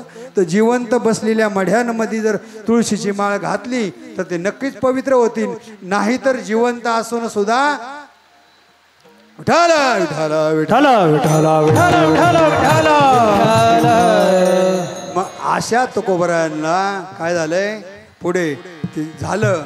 आणि मग त्यांनी देवाने सांगितलं, देवा तुकाराम महाराजांना, महाराज मी आलोय तर आता तुम्ही तयारी करा. तर ते तुकोबराय म्हणले, देवा लगेच कुठं घाई करताय तुम्ही, थांबा जरा, आता आलेत. मग तुम्ही इथं जरा आता हे होऊ द्या, एकादशी होऊ द्या. एकादशीची कीर्तन सेवा झाली, म्हणजे आता क्षीरापती होऊ द्या. द्वादशी झाली, त्रयोदशी झाली, चतुर्दशी झाली, म्हणले आता होळीची पोळी खा. होळीची पोळी पण खाल्ली आणि म्हणले मग आता काय करा, प्रतिपदेला तुकोबरायांनी आपल्या बायकोला उपदेश केलेला आहे. तुम्ही कधी हे प्रकरण वाचा, गाथ्यामध्ये वाचा, चरित्रामध्ये वाचा. मला सांगायला टाइम नाही, कधीतरी एखाद्या एकादशीला मी स्पेशल त्याच्यावर कीर्तन करीन तेव्हा सांगेल. कारण तुकाराम महाराजांनी जो आपल्या पत्नीला उपदेश केलाय तो प्रत्येक पत्नीने ऐकावा, वाचावा, श्रवण करावा. नक्कीच ती त्रैलोक्याची स्वामी झाल्याशिवाय राहणार नाही, एवढा अधिकार आहे. 400 वर्षे तुकाराम महाराजांच्या पत्नीचं नाव निघतंय का नाही, प्रत्येक कीर्तनकार काढतोय का नाही. 4 वेद 6 शास्त्र पंडित असे असणारे सर्व ज्ञानी त्या तुकोबरायांच्या पत्नीला वंदन करतात का नाही. काय अधिकार प्राप्त झालाय, कशामुळे झालाय, त्या तुकोबरायांनी केलेला उपदेश. मग याचं सामर्थ्य हे आहे आणि ते आपल्याला व्हावा. मग त्याच्यानंतर पुढे हाच प्रतिपदा झाल्यानंतर मग तुकाराम महाराजांनी सगळ्या गावाला, सगळ्यांना रात्री प्रतिपदेला संध्याकाळी कीर्तन केलं देऊमध्ये. आणि त्या ठिकाणी अभंग घेतला, घोटवीन लाळ ब्रह्मज्ञान्या हाते, मुक्त आत्मस्थिती सांडवीन. आणि या अभंगावरती कीर्तन केलं, ब्रह्मभूत काया होतशे कीर्तनी आणि भाग्य तरी ऋणी देवायसा, देवाला सुद्धा त्यांनी ऋणी केलं आणि मग हे संपूर्ण कीर्तन झालं. लोकांना सांगितल्यानंतर सगळं बोलता तुम्ही चला सगळे काय करा माझी बोळवण करण्यासाठी या हे सांगितल्यानंतर तू जिजाबाईला सुद्धा सांगितलं की तू सुद्धा चल, परंतु कोणीही यायला तयार नाही. आणि मग शेवटी आजचा फाल्गुन वद्य द्वितीयेच्या दिवशी दुपारी देहू मध्ये ज्या वेळेस त्या ठिकाणी कीर्तन चालू असताना सर्व लोकांसमवेत तुकोबाराय आपण सगळ्यांना सांगतात, काय सांगतात की बाबांनो या ठिकाणी आम्ही आता जात आहोत. आणि कुठे जात आहोत तरी तुम्ही आता आमच्यावरती कृपा करा. अभंगाचं पहिलं चरण. आम्ही जातो तुम्ही कृपा असू द्यावी. आम्ही जातो तुम्ही कृपा असू द्यावी. आम्ही जातो तुम्ही कृपा असू द्यावी. आम्ही जातो तुम्ही कृपा असू द्यावी. आम्ही जातो तुम्ही कृपा असू द्यावी. आम्ही जातो तुम्ही राम कृपा असू द्यावी. आम्ही जातो तुम्ही कृपा असू द्यावी. आम्ही जातो तुम्ही कृपा असू द्यावी.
सकळ सांगावी विनंती माझी. सकळ सांगावी विनंती माझी.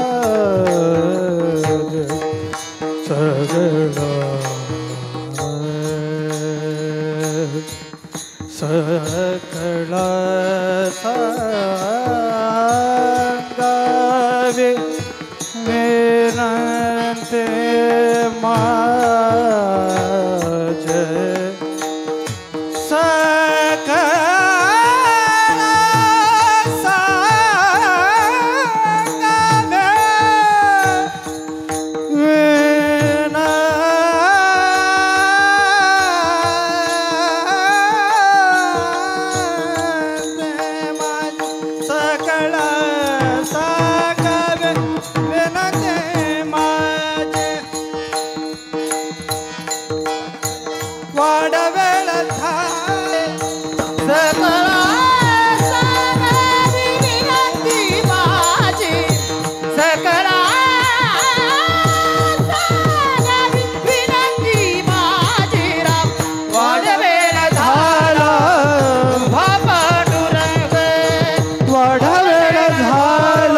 आम्ही जातो तुम्ही कृपा असू द्यावी सकळा सांगावी विनंती माझी वाढ वेळ झाला उभा पांडुरंग भरपूर वेळ झालेला आहे पांडुरंग परमात्मा उभा राहिलेला आहे विमान घेऊन उभा राहिलेला आहे आणि मग आता आपल्याला जायचं का नाही वैकुंठाला आपल्याला नाही जायचं ना तुकोबरायांना जायचं आहे मग तुकोबराय प्रतिवर्षी इथं येतात पुन्हा येतात आणि परत परत जातात कारण ते त्यांचं स्वरूपच वैकुंठ आहे राहण्याचं ठिकाण वैकुंठ आहे त्यांचं माहेर वैकुंठ आहे आणि वैकुंठ हे त्याचं नाव आहे वैकुंठ काय विष्णू सहस्रनामामध्ये सांगितलेले बघा वैकुंठ प्रणत याच्यामध्ये तुम्ही नाव वाचा वैकुंठ हे भगवंताचं नाम आहे वैकुंठ ही त्यांची स्वरूप स्थिती आहे वैकुंठ हे त्यांचं धाम आहे आणि वैकुंठ स्वरूप पांडुरंग परमात्मा आहे तुकोबराय सुद्धा वैकुंठ स्वरूप आहेत म्हणून त्यांना तिथं जायचंय पुढं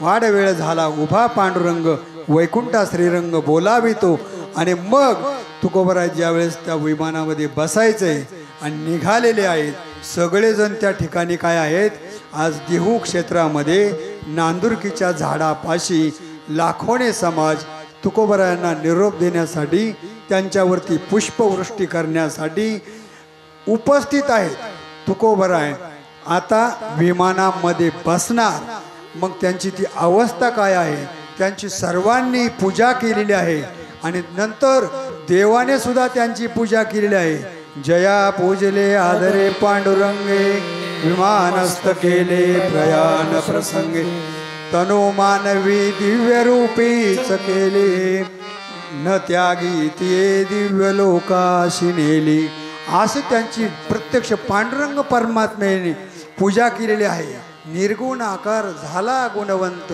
घाली दंडवत पूजोनिया देवाने तुकाराम महाराजांची पूजा करावी हा त्यांचा अधिकार आणि प्रत्यक्ष ज्यावेळेस आपल्या सगळ्यांच्या मानगुटीवर काळ बसलेला आहे आणि त्या तुकाराम महाराज ज्यावेळेस विमानामध्ये बसतात ते पूजा केल्यानंतर तुकाराम महाराजांचा हात धरलेला आहे देवाने आणि चला आता बसा पण त्या विमानामध्ये बसायला पायरी पाहिजे मग तो समोर असा काळ उभा होता त्याला सांगले यम्या इकडे ये खाली बस आणि त्या यमाच्या माथ्यावर पाय दिला तुकाराम महाराजांनी आणि मग विमानात बसलेले आहेत आणि मग आता तुकाराम महाराज आणि पांडुरंग परमात्मानी गरुड निघणारे कुठं वैकुंठाला आणि त्या नांदुरकीच्या झाडापासून सगळ्या लोकांसमवेत ते वैकुंठा जाण्यासाठी विमान निघालेलं आहे आता रामेश्वर भट्ट इथे एक म्हणतात आणि या अभंगाच्या शेवटच्या चरणामध्ये वेगळं आहे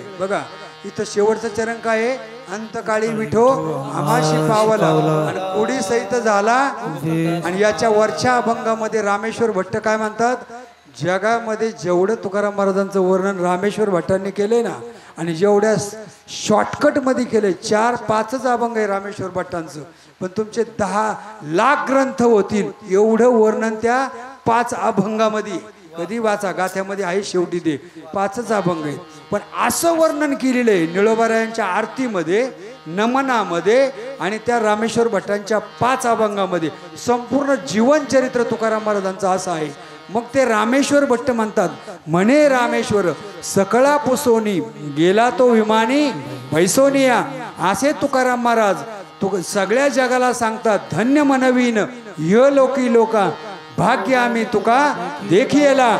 असे तुकाराम महाराज विमानामध्ये बसलेले आहेत. सगळ्या लोकांनी फुलं हातामध्ये घेतलेली आहेत. आपल्याला सर्वांना फुलं मिळालेली आहेत. मग आता अभंगाचं शेवटचं चरण धनंजय महाराज म्हणतील सर्वांनी पुष्पवृष्टी करायची पुंडलिकावर होताना.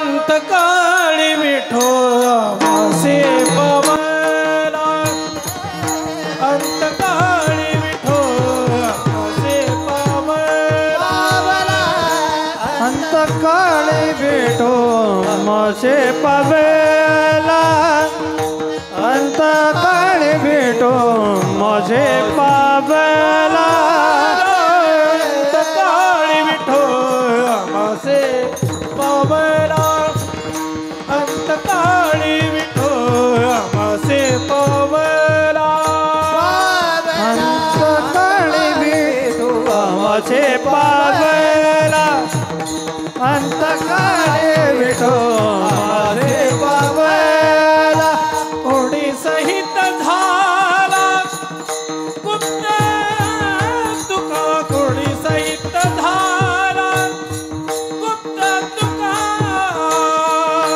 वाड वेळ झाला तुका पांडुरंग वाड वेळ झाला उभा पांडुरंग कोणी सहित झाला गुप्त तुका कोणी सहित झाला गुप्त तुका वाड वेळ झाला उभा पांडुरंग वाड वेळ झाला उभा पांडुरंग वैकुंठा श्रीरंग बोलावितो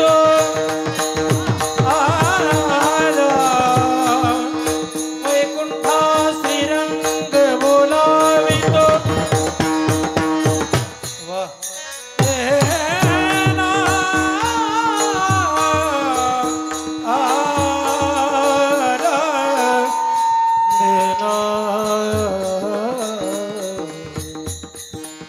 वैकुंठा श्रीरंग बोलावितो वैकुंठा श्रीरंग बोलावितो वाड वेळ झाला उभा पांडुरंग वाड वेळ झाला उभा पांडुरंग वैकुंठा श्रीरंग बोलावितो वैकुंठा श्रीरंग बोलावितो वाड वेळ झाला उभा पांडुरंग वाड वेळ झाला उभा पांडुरंग पुंडलिक वरदारी विठ्ठल श्री ज्ञानदेव तुकाराम पंडित जगद्गुरु तुकाराम महाराज दत्त महाराज आहेत. असं हे दत्ताचं स्थान हे पवित्र आणि असे हा पवित्रात पवित्र कार्यक्रम आणि अशा पवित्र दिनी ही सेवा करण्याची मला संधी मिळाली. त्याबद्दल मी सर्वांचं ऋण व्यक्त करतो, आभार मानतो, सर्वांना धन्यवाद देतो. आणि काही चुकलं असेल तर तुमच्या सर्वांच्या चरणावरती कोटी कोटी वंदना करून नतमस्तक होतो आणि क्षमा मागतो. या ठिकाणी काम करत असताना काहीतरी कोणाकडून चुका घडतच असतात. मनुष्य हा चुकीचा पुतळा आहे, परंतु आई आपल्या मुलाच्या चुका पोटात घालतच असते आणि त्या मुलाला सजवून पुन्हा तो चांगल्या मार्गाला लावण्याचं काम करीतच असते. म्हणून आईशी कळवळ्याची जाती करी लाभाविन प्रीती. तुम्ही सांभाळिले संती, तुम्ही आम्हाला सर्वांना सांभाळून घेतले आणि खरं आम्हाला मोठं करायचं काम या मंडळाचं आहे. म्हणून शिवप्रेमी मित्र मंडळ, श्रमिक सहयोग मंडळ, आमचे गुरुदत्त भजन मंडळी 5 रथी महारथी आहेत, पण 5 पांडवासारखे आहेत खरोखर. कारण माहिती तुका म्हणे येथे भजन प्रमाण आणि याच्यामुळं या श्रमिक सहयोग मंडळाच्या सहयोगामुळं हे भजन मंडळ तयार झालं. इथं नवीन नवीन गायक, वादक, कीर्तनकार, प्रवचनकार हे सर्व तयार झालेत. हे या मंडळाचे उपकार आहेत. आणि त्या तुकोबरायांच्या जोडीला जसं छत्रपती शिवाजी महाराजांनी हातामध्ये शस्त्र घेऊन हिंदवी स्वराज्याची स्थापना केली आणि ब्रह्मी स्वराज्याची स्थापना जगद्गुरु तुकोबरायांनी हातामध्ये गीता आणि गाथा घेऊन केली, तसं श्रमिक सहयोग मंडळ आणि शिवप्रेमी मित्र मंडळ या दोन्ही मंडळाच्या संयुक्त विद्यमाने या ठिकाणी शास्त्र शस्त्र न्याय नीती आणि धर्म यांची सर्व मूल्य जोपासण्याचं काम हे पवित्र अशा दत्त मंदिरामध्ये केलं जातंय। प्रत्येक एकादशीला शुद्ध एकादशीला या ठिकाणी कीर्तन आहे, हरिपाठ आहे, गीतेचं पारायण आहे, सर्व काही आरती दैनंदिन आरती आहे। हे सर्व उत्सव या ठिकाणी मोठ्या थाटामाटामध्ये संपन्न केले जातात। आपण सर्व माता पिता लांबून लांबून या ठिकाणी कीर्तनाला सुद्धा येत आहेत। एकादशीला सुद्धा खूप लांबून लांबून आज पारायणासाठी महिला मंडळी खूप लांबून येऊन बसलेले आहेत। अजून चुकून जर कोणी राहिला असेल पारायणाला बसायचं आणि ज्यांची इच्छा आहे पुन्हा परत नाही तुम्हाला तो गाथा पारायण, म्हणून सर्वांनी इथं या सेवा करा। जो मने काया वाचा जो सेवक होईल येचा तो स्वानंद साम्राज्याचा चक्रवर्ती करी, ही महाराजांची इच्छा आहे। म्हणून आपण सर्वांनी जी सेवा आपल्याला इथं करायला मिळेल ती करा आणि आपलं जीवन धन्य करा। हा तुकोबारायांचा निरोप या ठिकाणी मी सांगितलेला आहे। तुका म्हणे मज धाडिले निरोपा मार्ग हा सोपा सुखरूप सुखाचा सम्राट आनंदाचा सम्राट व्हायचा असेल तर तनाने मनाने धनाने सेवा करा। वाचेने तुकोबारायांचा गाथा ज्ञानेश्वरी भागवत हरिपाठ यासारखे ग्रंथ वाचा आणि आपलं जीवन धन्य करा। गळ्यामध्ये पवित्र तुळशीची माळ घाला। आज या ठिकाणी पवित्र अशा दिवशी ज्या माऊलींनी माळ घातलेली आहे आमचे प्रियांका विवेक येळवे यांचं लग्न झालं तर पहिल्याच वर्षी ग्रंथदान दिले। संसारात परमार्थ कसा करावा हे आमच्या गुरूंचा उपदेश, लहानाने कसा करावा मोठ्याने कसा करावा तरुणाने कसा करावा वृद्धाने कसा करावा, म्हणून या ग्रंथ या ठिकाणी वाटलेले आहेत। गीता गुह्य वाटलेलं आहे आणि प्रतिवर्ष अगदी सगळ्यात जास्त मेहनत घेऊन आपल्या सगळ्या कामे बाजूला ठेवून रात्रंदिवस मेहनत घेऊन हा दत्त महाराजांचा सोहळा साधू संतांचा सोहळा चांगला व्हावा यासाठी प्रत्येक जण अट्टहास घेतोय करतोय। भगवान त्यांना उदंड आयुष्य देवो, यश देवो, त्यांच्या जवळ असणारं षडगुण त्यांना प्राप्त हो आणि अजूनही सगळ्यांना माळ घालण्याची बुद्धी हो। पण माळ माझ्याकडून घालू नका, काल्याच्या दिवशी घाला, मधी कधी पण घाला, पण माझ्याकडून घालू नका। मी त्याला म्हणत होतो बाबा काल्याच्या दिवशी घाल, तो मला नाही तुमच्याकडूनच घालायची। कारण कसं असतो अतिपरिचयात थोडंसं काय असतं, गुरुचा खूप मोठा अधिकार आहे, गुरुचा खूप मोठा हे असतंय आणि ते राहिलं पाहिजे टिकलं पाहिजे। म्हणून गुरु हा सामान्य नाही, गुरु हा संत कुळीचा राजा असतो। गुरु निवृत्तीनाथ ज्ञानेश्वर महाराज जनार्दन स्वामी संपूर्ण ग्रंथ त्या गुरूंचे चरण म्हणजे महात्म्य वर्णन करण्यासाठी ज्ञानेश्वरी आणि भागवत आहे। असा हा योग पुन्हा आपल्या जन्मामध्ये पुन्हा येणार नाही, म्हणून आपल्या जीवनाची धन्यता होण्यासाठी धन्य तुकोबा समर्थ जिने केला हा पुरुषार्थ असे तुकाराम महाराज धन्य आहेत आणि त्यांची सेवा आपल्याला घडलेली आहे। बीज हा सोहळा या ठिकाणी संपन्न झालेला आहे। सर्वांनी त्यांचं एकदा भजन करायचंय आणि हा कार्यक्रम झाल्यानंतर सर्वांनी लाईनीमध्ये प्रसाद घेऊन घरी जायचंय। पुन्हा संध्याकाळी हरिपाठाला कीर्तनाला यायचंय। ज्ञानेश्वर माऊली ज्ञानेश्वर